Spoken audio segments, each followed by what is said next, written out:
Muy buenos días, estudiantes de segundo bachillerato. Sean con ustedes bienvenidos a esta clase de nuestra asignatura de ciudadanía. En la clase anterior nosotros hablamos sobre formas del republicanismo. Hablamos sobre dos esenciales, el confederalismo y el federalismo. Mencionamos que el federalismo radica en el hecho de que dentro de un estado, una conformación de provincias, sobre una recae el mayor poder. Y es aquella a quien se le denomina el federalismo.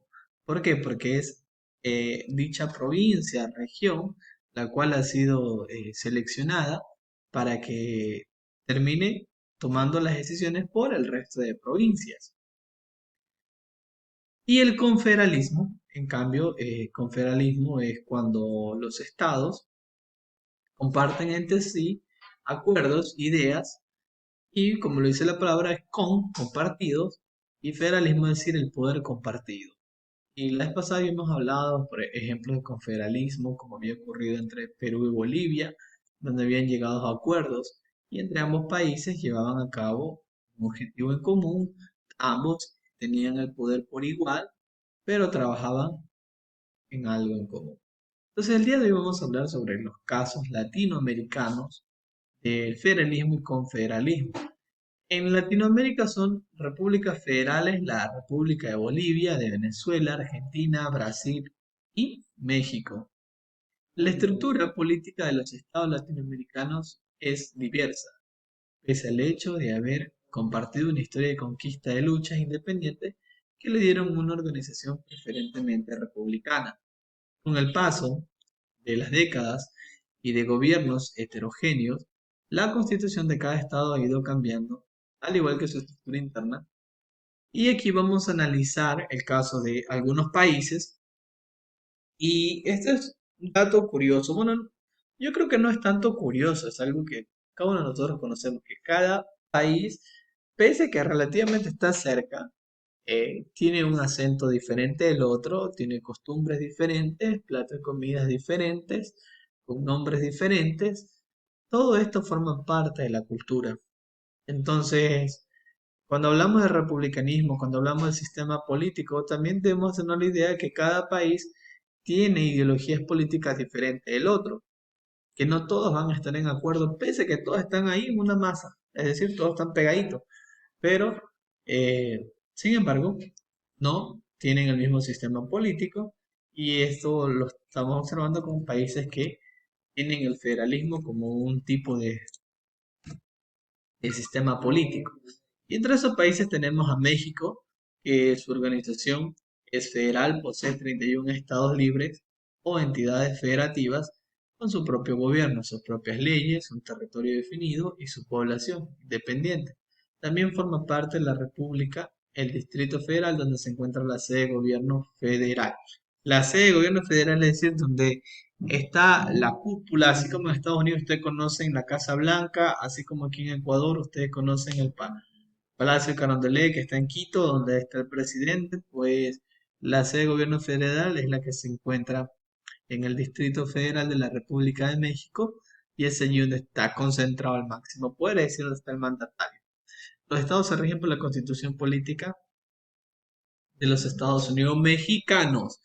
Algunos dicen que México le copió el nombre, otros dicen que no es así, pero cuando hablamos de Estados Unidos, no estamos hablando de específicamente de Nueva York, sino que estamos hablando de estados, es decir, cámbiense por un momento el concepto de provincia por estado, ¿ya?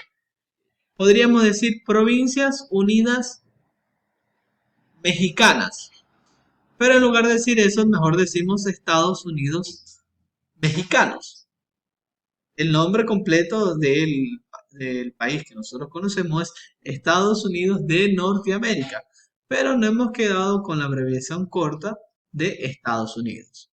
Mientras que México se ha quedado con México, pero no está mal mencionarlo, Estados Unidos mexicanos, no está mal. Vamos con Venezuela. El artículo 4 de la Constitución indica, la República Bolivariana de Venezuela es un Estado federal descentralizado en los términos consagrados en esta Constitución y se rige por los principios de integridad territorial, cooperación, solidaridad, concurrencia y corresponsabilidad. Tenemos el caso de Argentina. Esta república es un estado federal constituido por 23 provincias y una ciudad autónoma. Cada provincia y la ciudad de Buenos Aires elige por sufragio directo a sus gobernantes y legisladores. Asimismo, los estados provinciales organizan y sostienen la administración de justicia. Existen división de poder ejecutivo, legislativo y judicial. Se controlan unos a otros para garantizar su descentralización. Es federal. ¿Por qué es federal Argentina? Porque los estados provinciales conservan su autonomía, a pesar de estar reunidos bajo un gobierno común. Gobierno nacional. Posee un régimen democrático y sistema de gobierno presidencialista. Cuando hablamos esto de las provincias, es como tenemos el caso de nuestro país, Ecuador, que están los gobiernos autónomos. ¿Cuáles son los gobiernos autónomos? Son las municipalidades. Por ejemplo, la municipalidad de Guayaquil es un gobierno autónomo. Es un gobierno autónomo, es aquel que logra por sí mismo desempeñarse en funciones. ¿A qué me refiero con desempeñarse en funciones? Es decir, tener ingresos y a la vez generar obras sin estar dependiendo del Estado. Claro está que el Estado provee cierta cantidad de suministro económico al, a la ciudad, al municipio, pero también el municipio debe ser responsable de ejecutar obras de forma autónoma. Brasil es una república federal, presidencial y constitucional, legislativa y judicial. El ejecutivo está representado por el presidente, que es jefe de gobierno y también jefe de Estado, asesorado por un gabinete. El legislativo lo ejerce un Congreso Nacional bicameral compuesto por el Senado Federal y la Cámara de Diputados. El judicial lo conforman la Corte Suprema Federal, la Corte Superior de Justicia y otras cortes superiores, el Consejo Nacional de Justicia de Brasil y de las Cortes Federales Regionales. El centralismo. Yo cuando estaba leyendo esto, yo consideraba y decía que el centralismo básicamente es la determinación que le pueden dar a los países que están en Centroamérica, pero no específicamente, sino que centralismo hace referencia al término de que es un sistema político o administrativo que defiende la acumulación de las funciones de gobierno o de administración en un solo poder central. ¿Ya?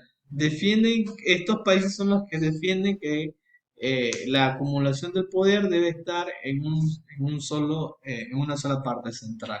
Por eso es el centralismo. No, no se hagan la idea que el centralismo es como que es Centroamérica. No, no, estamos hablando de centralismo como sistema político, que el sistema político es aquel que, como ya lo mencioné, da a conocer que el poder se centra en un lugar.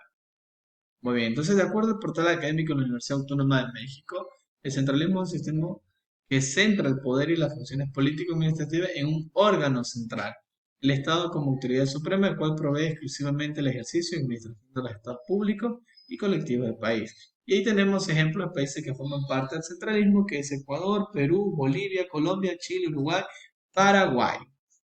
Y aquí nos dice que existen dos clases de centralismo. Tenemos el centralismo puro, el cual apuesta por la unidad administrativa, política y territorial. El poder central dicta todas las normas y gestiona los servicios vinculados a la administración del país.